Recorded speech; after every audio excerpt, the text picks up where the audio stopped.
ყველას საფეხბურთო სალამი. მოგეხსენებათ ხვიჩა კვარაცხელიამ PSG-სთან ერთად ჩემპიონთა ლიგის მატჩში ლივერპული პენალტების სერიაში დაამარცხა და მორიგი ეტაპი დაძლია. ხვიჩა კვარაცხელია იყო ამ გამარჯვების ერთ-ერთი უმნიშვნელოვანესი ნაწილი. მეკარე მცველი, გამთამაშებელი. ქართველმა ყველა როლი მოირგო და ყველაფერს თავი გაართვა. ვიდეოს დაწყებამდე დაალაიქეთ ის და არ დაგავიწყდეთ არხის გამოწერა, რადგან ეს ძალიან გვეხმარება. მადლობა თუ ეს ჩემი ორი პატარა თხოვნა გაითვალისწინე. ახლა კი დაუბრუნდეთ ფეხბურთს.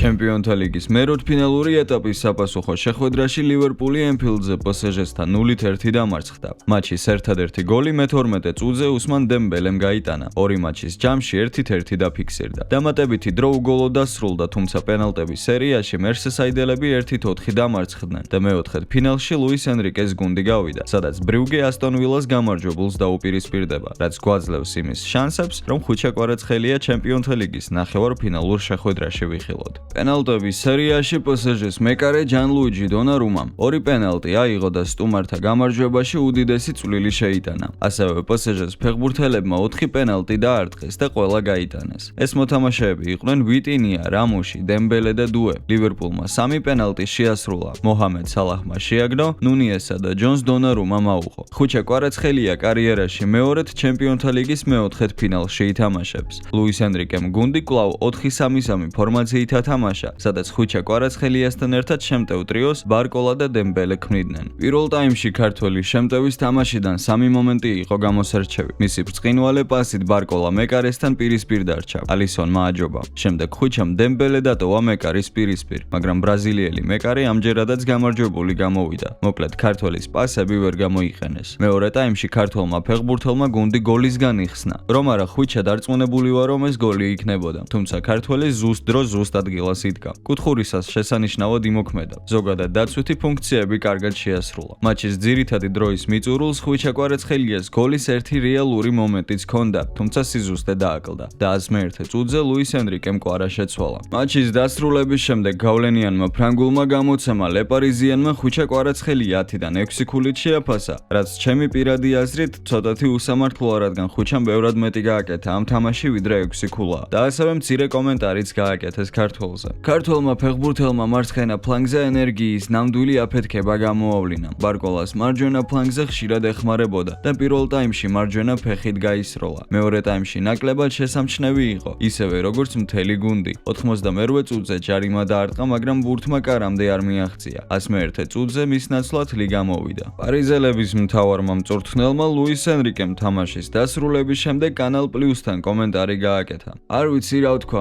ძალიან ბედნიერი ვარ, რომ ვანახეთ ჩვენი დონე ნამდვილი გუნდის წინააღმდეგ. ჩვენ გულშემატკივრებთან ერთად. ეს იყო ძალიან კარგი მატჩი და ძალიან ვამაყობთ, რომ ნამდვილი გუნდი ვართ. ვაჩვენეთ, რომ გვიყვარს ფეხბურთის თამაში, სტადიონისა და ატმოსფეროს მიუხედავად. ძალიან სასიამოვნოა ასეთი გუნდის ყოლა. ჩვენი მაქსიმუმი? ეს მხოლოდ დასაწყისია. განწყობილი ვართ ვიყოთ უკეთესები. ძალიან რთული მატჩი იყო. ლივერპული ძალიან კარგი გუნდია. რთული იყო ბურთის დაჭერა, მაგრამ ჩვენი მენტალიტეტის, ხასიათისა და განსაკუთრებით დონარუმას წყალობით ამ მატჩის მოგება შევძელით, თქვა ლუის ენრიკემ. ძიმე მარცხის შემდეგ ლივერპულის მთავარმა მწვრთნელმა არნე სლოტმა მედიასთან ისაუბრა. ჩვეულებრივ ასეთი გუნდის წინააღმდეგ ნახევარფინალში ამ ფინალში თამაშობ, თუმცა სამწუხაროდ ჩვენ PSG-მ მსოფლიოს ერთ-ერთ უმდიდრეს კლუბს მერვედფინალში შევხვდით. თუ არ ჩავთვლით გაშვებული გოლის მომენტს, იდეალურად ვითამაშეთ. ჩემი გუნდის მონაწილეობით ეს ერთ-ერთი საუკეთესო თამაში იყო. საოცარი პერფორმანსი, განსაკუთრებით თუ გასულ კვირაში გამართულ მატჩს შევადარებთ. საგოლე შანსები შევქმნით, თუმცა დავმარცხდით. მსოფლიოში ყველა გულშემატკივარი ამ თამაშით სიამოვნებას მიიღებდა. გამარჯვებისთვის მეტი იღბალია საჭირო. ფიქრობ დღეს იღბალი დაგვაკლდა. ფრანგული გამოცემა ლეეკვიპი ქართულ ფეხბურთელს აფასებს და მას 5 ქულა დაუწერა. რაც ასევე უცნაურია, არ მესმის რატომ უწერენ ასეთ დაბალ ქულას. ის რომ მის მიერ შექმნილი შანსები სხვა ფეხბურთელებმა ვერ გამოიყენეს, მასზე არ უნდა აისახებოდეს. ნახოთ რას წერს გამოცემა. ვიგზენით რომ ფორმაში იყო და რამოდენიმე ბრწყინვალე მომენტი შექმნა, თუმცა საუკეთესო გადაწყვეტილებებს ვერ იღებდა და გადამწყვეტი არ იყო. ორთაბრძოლებში მტკიცედ შედიოდა და 62 წუთზე მოჰამედ სალაჰის დარტყმის შემდეგ საკუთარი გუნდი გადაარჩინა. წითლებმა აიძულეს უმეტესწილად დაცვით მოვალეობებზე ეზრუნა, წერს ფრანგული გამოცემა.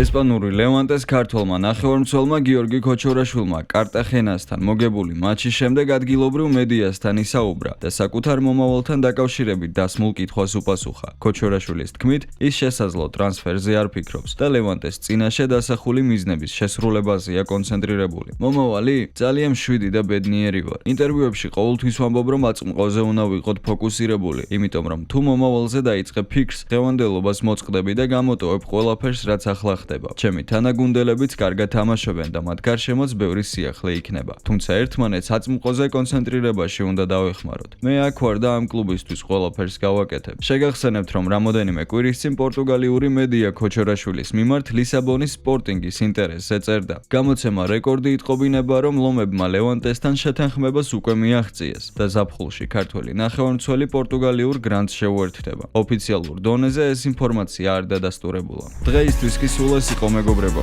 იმედია ვიდეო მოგეწონათ. ასეთ შემთხვევაში იცით რაც უნდა გქნათ. ლაიქი, არქის გამოწერა. მე კი გემშვიდობებით და აბა, წარმატებებით.